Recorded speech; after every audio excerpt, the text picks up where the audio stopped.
বাহ, খুব চমৎকার একটা প্রতিযোগিতা শুরু হয়েছে। কুমিল্লার ধর্ষিতা সেই হিন্দু নারী, যা গিয়েছে তার গিয়েছে, যে ঘটনা ঘটেছে সবটাই আমরা জানতে পেরেছি। এখন সেই ধর্ষক, সেটা ধর্ষক ফজর আলী বলেন, আর ধর্ষক ফজর আলীর ওখানে গিয়ে ভিডিও করার লোকজন সেই সুমনি বলেন, সে বিএনপি না আওয়ামী লীগ, আওয়ামী লীগ না বিএনপি, মোটামুটি এই চক্করে দিন পার হচ্ছে। এবং তার মধ্যে দিয়ে সেই ভুক্তভোগী নারীকে পরকীয়া প্রেম হ্যানতেন বলে তার চরিত্র নিয়ে আমাদের সুস্থ সমাজ, সুশীল সমাজ একটা ভয়ঙ্কর প্রতিযোগিতার মধ্যে পড়েছে কিনা আপনারা একটু ঠান্ডা মাথায় বিবেচনা করে দেখবেন। পুলিশের বরাত দিয়ে, স্থানীয় ইউনিয়ন কাউন্সিলের বরাত দিয়ে, বড় বড় পত্রপত্রিকায় রিপোর্ট করছে স্বামী বিদেশ থাকে, সে হচ্ছে পরকীয়া ছিল এই ফজর আলী, সেইখানে নাকি সুমন গং, সেই লোক নাকি ছাত্রলীগের।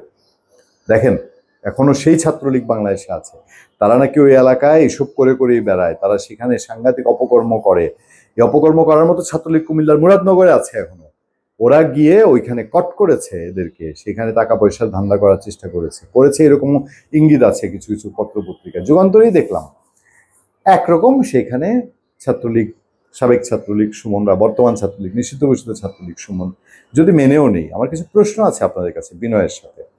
আচ্ছা, আর কি হয়েছে? পরকীয়া ছিল, এইসব দিয়ে কাটিয়ে দিল। আচ্ছা, আমরা প্রথম থেকে যে শুনলাম, এলাকাবাসী যে বললো দরজা ভেঙে ধর্ষক ফজর আলী ভিতরে ঢুকেছে, সেই নারীর আর্তচিৎকারে লোকজন গিয়েছে, যারা গিয়েছে তারাও গিয়ে ওই নারীকে পিটিয়েছে, ভিডিও করেছে, ছেড়েছে।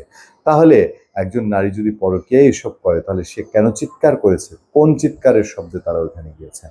দেখেন, বিএনপি পক্ষ থেকে আনুষ্ঠানিকভাবে প্রেস কনফারেন্স করে অভিযোগ করা হয়েছে যে এই ধর্ষক সে আওয়ামী লীগ করে, বিএনপি বলে প্রচার চালানো হয়েছে, আরো নানানভাবে নানান কিছু বলা হয়েছে।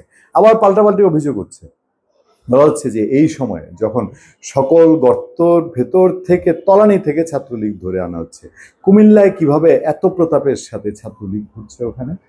Is it possible? এবং এরা আসলে কারা? এরা ছাত্রলীগ, ওনা ছাত্র দল না।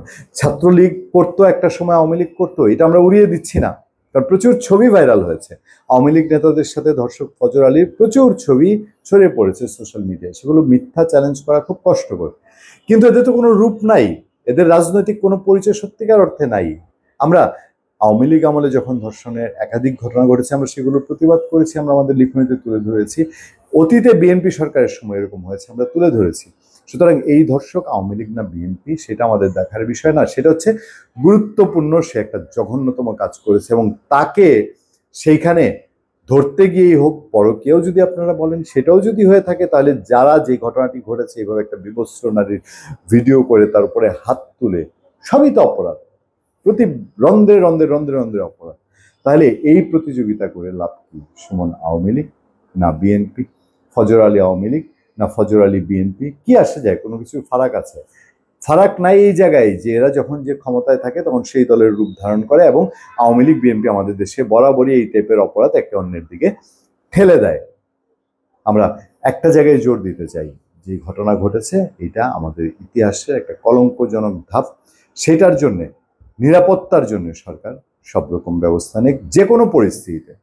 এটা ধর্ষণ যদি নাও হয়, যেটা বলার চেষ্টা করছে, তারপরেও সেই জায়গায় সরকারের দায় আছে। আর সে নারী সোশ্যাল মিডিয়ায় দেখলাম কথা বলছেন, তিনি বলছেন যে ফজর আলী ধর্ষক, তার বিচার হতে হবে, ফাঁসি হতে হবে, আর নাহলে তিনি নিজেকে শেষ করে দিবেন। আপনারা কি সহজ সিদ্ধান্তে আসতে পারছেন? ভালো থাকবেন, সুস্থ থাকবেন। আপনাদের সাথে আতিক রহমান, পূর্ণিয়া।